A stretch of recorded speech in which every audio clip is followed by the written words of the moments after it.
শেখ হাসিনা সহ ৩ জনের বিরুদ্ধে ২০২৪ সালের জুলাই-আগস্টে সংঘটিত মানবতাবিরোধী অপরাধের মামলায় যুক্তিতর্ক বা আর্গুমেন্ট উপস্থাপন শুরু হবে রোববার।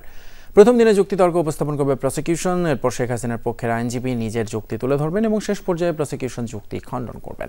কয়েকদিনের এই শুনানি শেষ হলেই মামলাটি রায়ের পর্যায়ে যাবে।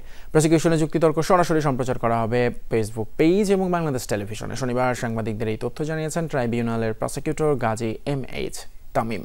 এর আগে গত বুধবার মামলার ৫৪তম এবং শেষ সাক্ষী তদন্তকারী কর্মকর্তা মোহাম্মদ আলমগীরের জেরা সম্পন্ন হয়।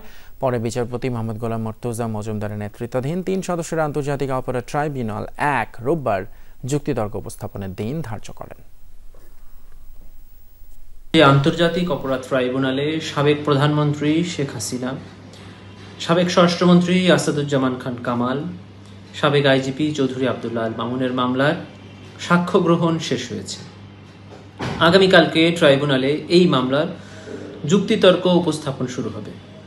আইন অনুযায়ী প্রথমে যুক্তিতর্ক উপস্থাপন করবে প্রসিকিউশন, তারপরে ডিফেন্স, তারপরে এই যুক্তিতর্ক রিপ্লাই দিবে আবার প্রসিকিউশন। এটি হলো ট্রাইব্যুনালে একটি মামলার সর্বশেষ ধাপ। যুক্তিতর্ক উপস্থাপন শেষে মামলাটি রায়ের জন্য অপেক্ষমান রাখা হবে।